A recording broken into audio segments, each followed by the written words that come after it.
عايز اتفضل. طول الجناح في الروماني، يعني هو كده كده مرفوع لفوق، لما يكون طويل ولا قصير؟ ده قصير، في طيور جناحها طويل، طول الجناح ده عيب ولا ميزه؟ ولازم احنا قلنا يبقى في تناسق.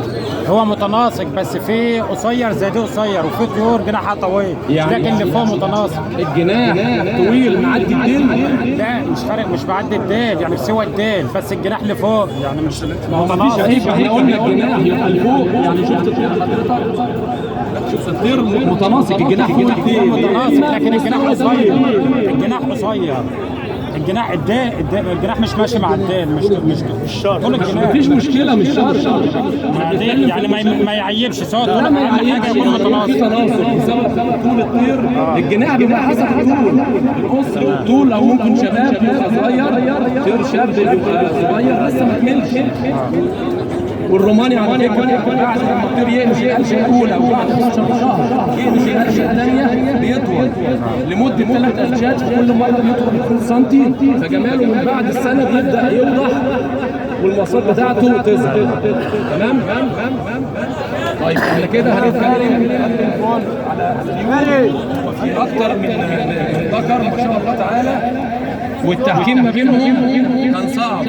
يعني احنا درجات صغيره ما بين كل طير والتاني. ما شاء الله تعالى اخترنا الطير دوت هو اللي حاصل على المركز الاول، يتميز عن الطير المركز الثاني ده والثالث دوت. يعني حضرتك تشوفهم قريبين من بعض جدا.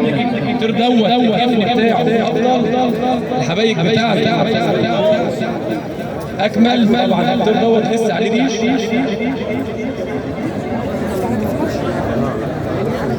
هنبص للجناح هنبص على الجناحين، هي كلها بفضل الله تعالى مرفوعه على الديل. الحبايب الاثنين موجودين هم، لكن مش كاملين عشان هو لسه عليه اخر سكن زي ما قلنا في الشرح. الطير الحبايب بتكمل كامله لما يخلص الريش. يعني الفرد لما يجي يرفرف او يفرد جناحه قدامنا نشوف الاثنين الحبايب موجودين. في عيب بيبقى الطير بيبقى ليه حبايب واحد بس من الحبايب ديت، ده قدامك اللي احنا بنقول عليه ما شاء الله كشاب بفضل الله تعالى. العظمه بتاعته فيها الكلب اللي احنا بنتكلم عليه، الدماغ بتاعته ما شاء الله تعالى غليظه، والعين بتاعته زي ما احنا واقفين عايزنا ما شاء الله تعالى. درجه البياض بتاعها جميل جدا. ارتفاع الرجلين ومناصة الرجلين ما شاء الله. ده طير فيه قوه وفيه عصب، زي الريش اللي احنا بنتكلم عليه او الثغر الصغير اللي نازل على قصبه الرجل او الجنان بتنبش من فوق، بيبقى صغير كده. ما فيهوش مشكله يا جماعه، ما فيهوش مشكله خالص. تمام.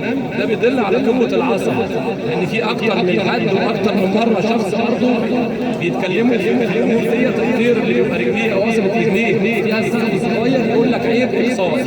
لا ده بفضل الله تميز على الطير دوت. بس انا بسرح العظمه بتاعته فوق وتحت نفس القوه ما شاء الله تعالى. الكيرف مظبوط، الرقبه بتاعته ما شاء الله تعالى جيده جدا من فوق لحد تحت، مخطوطيه زي ما احنا واخدين بالنا كده، فيها غلاظه وقوه. درجه القوم بتاعه ما شاء الله تعالى متناسقه وجميله.